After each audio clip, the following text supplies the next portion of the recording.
saka sa ating mga visitors, magandang umaga po sa lahat. No? Sir Sajid, thank you so much for this opportunity na makapag-share kami about being a Air Force reservist. No? Allow me to start my topic on the norm or reality that na-experience ng lahat. No? Kanina nga, nung papasok kami, sabi ng mga bata, "Sir, yes sir, army, may army." No? Sabi nila, may army, may army. No? Have you ever experienced this, that seeing a person in uniform, Boracay, First Sergeant Iyoyo, no? Normally, ang first impression natin ay may army. May bakbakan, nakakatakot, di ba? Normally, ganun kapag naka-uniform. No? Which is understandable naman. No? Kasi, base sa ating experience, nung una pa lang, yun na yung ating nakikita. Ano nga ba yung role, no, ng Armed Forces of the Philippines? Bakit meron pang Armed Forces of the Philippines? History of what I have learned from my Air Force training about how Armed Forces of the Philippines was started. Alam niyo ba yung first recorded, no, armed encounter involving native Filipino when Lapu-Lapu defeated Magellan in 1521? Pero ginagawa natin minsan, no? Anong isda daw ang pumatay kay Magellan? That's why nasa badge ng mga reservists si Lapu-Lapu. Dito pa lang sa history, no, we saw that we are just defending our country, our territory. So bakit nga ba army ang first thought or impression natin sa person in uniform? Kasi syempre, sila ang nasa ground, sila ang lagi nating nakikita. Imagine mo kung lagi kang kumakain sa Jollibee, no? At nakakita ka ng bubuyog na mataba, di ba? Kapag nakakita tayo ng mataba na tao, ang tawag natin ay si Jollibee, di ba? Reality check, no? Ganon yun. So, parang nasa mindset lang natin.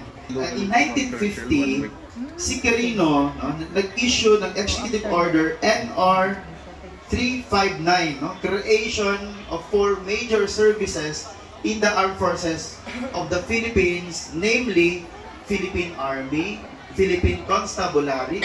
Ang Philippine Constabulary, ito po yung Philippine National Police natin ngayon, Philippine Navy, and Philippine Air Force. Its mission is to defend the Republic of the Philippines, safeguard its territory, and assist the government in the socio-economic programs or community programs. It is the programs to improve the economic and social well-being of individuals and communities. No? Those 4 services were divided into 4 duties and responsibilities. Pag sinabi mong Philippine Army, ang mission nila is ground operation. Pag sinabi mo namang Philippine Navy, ito naman yung naval or maritime operation, ito yung sa tubig. Pag sinabi mo namang Philippine Air Force, ito naman to conduct prompt and sustained air operations to accomplish the AFP mission. So kami ang mother unit namin, ito nagdadala ng mga pagkain, ng mga supply ng ating mga kasamahan na nakipaglaban, parang gano'n. Then, naglabas ng Republic Act ang government for the reservists. Dito ako nabilong. Dito kami ni First Iyoyo nabilong. Kami ay mga reservists. No? Republic Act 7077 nagsasaad an act providing for the development, administration, organization, training, maintenance, and utilization of citizen armed forces of the Armed Forces of the Philippines and for other purposes. So that's why the mission of the citizen of armed force, alternately referred to as the reserve force, is to provide for the base for the expansion of the armed forces of the Philippines in the event of war, invasion, or rebellion, and to assist relief and rescue during disasters or calamities. We must know that with this law, we, the citizens, has a greatest role to defend our nation against the foreign invaders.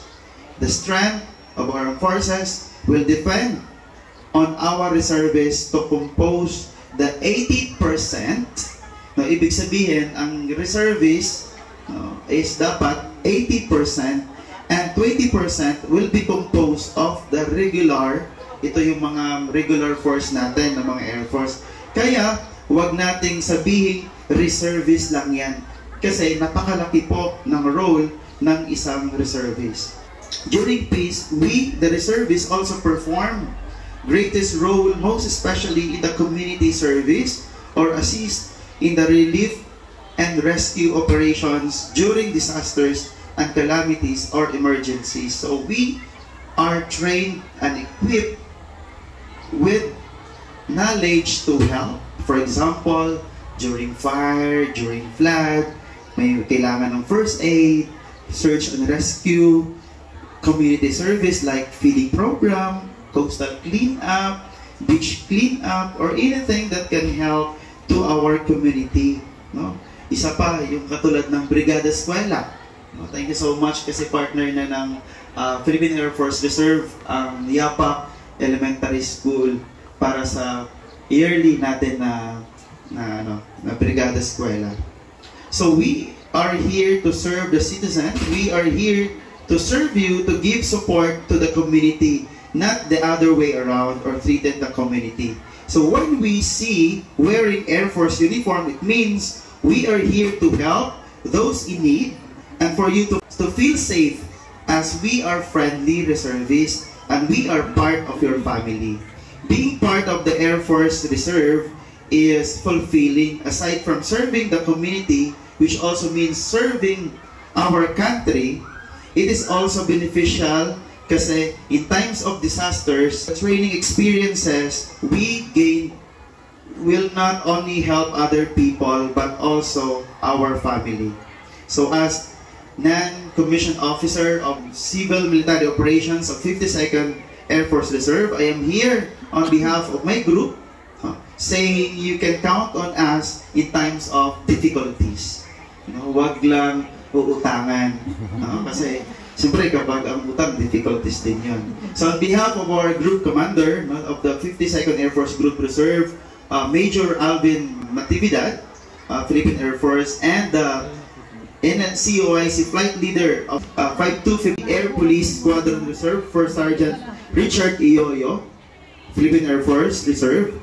Thank you so much for this opportunity to be partnered with Yapak Elementary School and its community. Mabuhay and salamat po sa opportunity to share something about Air Force Reservists.